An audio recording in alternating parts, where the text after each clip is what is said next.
प्यारे बच्चों, आधी से ज़्यादा जंग हम जीत चुके हैं। PIL हमारी दर्ज हो गई थी, इसलिए आज कोर्ट में सुनवाई हो गई है। और खुशखबरी ये है कि 1563 बच्चों को डिसबार्ड कर दिया गया, यानी कि उनका एग्जामिनेशन दोबारा होगा। यानी कि तुम सबकी रैंक जिसकी 1 लाख से अंदर है, उनकी रैंक मान के चलेगी 1500 रैंक, 1500 नहीं तो कम से कम 400-500 रैंक तो ऊपर चली ही जाएगी।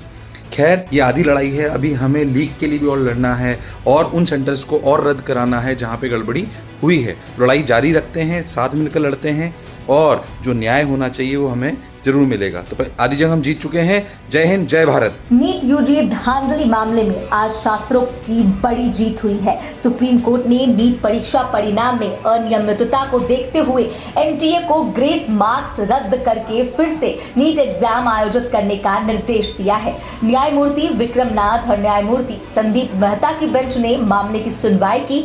67 छात्रों को 720 में से 720 मार्क्स मिलने पर जब NTA से सवाल पूछा गया था तो NTA इसके पीछे की वजह ग्रेस मार्क्स बता रहे थे। NTA ने अपनी सफाई में कहा था कि कुछ एग्जाम सेंटर्स पर लॉस ऑफ टाइम की वजह से कुल 1563 छात्रों को ग्रेस मार्क्स दिए गए हैं, जिसकी वजह से 44 छात्रों के मार्क्स 720 हुए।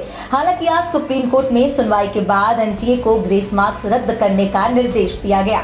नीट रिजल्ट के बाद दाखिल की गई याचिकाओं पर सुप्रीम कोर्ट ने सुनवाई करते हुए कहा कि ग्रेस मार्क्स पाने वाले 1563 छात्रों का ही री एग्जाम कराया जाएगा। वहीं सुप्रीम कोर्ट की तरफ से काउंसलिंग पर रोक लगाने से मना कर दिया गया है। जिन कैंडिडेट्स को नीट यूजी 2024 की परीक्षा में ग्रेस मार्क्स मिले हैं, उनका री एग्जाम 23 जून को होगा। NTA की तरफ से कहा गया कि छात्रों का डर दूर करने के लिए यह निर्णय लिया जा रहा है। ग्रेस मार्क्स पाने वाले छात्रों के पास ये 2 ऑप्शन, जिन स्टूडेंट्स को NTA की तरफ से ग्रेस मार्क्स दिए गए हैं, उनको NTA ने 2 ऑप्शन दिए हैं। यह छात्र री एग्जाम में बैठ सकते हैं या फिर अपने पुराने स्कोर के साथ ही काउंसलिंग की तरफ आगे बढ़ सकते हैं, लेकिन उनके स्कोर कार्ड से ग्रेस मार्क्स हटा दिए जाएंगे। जिन कैंडिडेट को कॉन्फिडेंस है कि वो दोबारा परीक्षा में अच्छा प्रदर्शन कर सकते हैं, तो वो री एग्जाम में शामिल होने का फैसला ले सकते हैं। ग्रेस मार्क्स देने से क्या नुकसान हुआ? दरअसल 5 मई को देश भर में हुई नीट परीक्षा कराने वाली NTA ने 4 जून को जब रिजल्ट जारी किया तो देश भर में हंगामा खड़ा हो गया।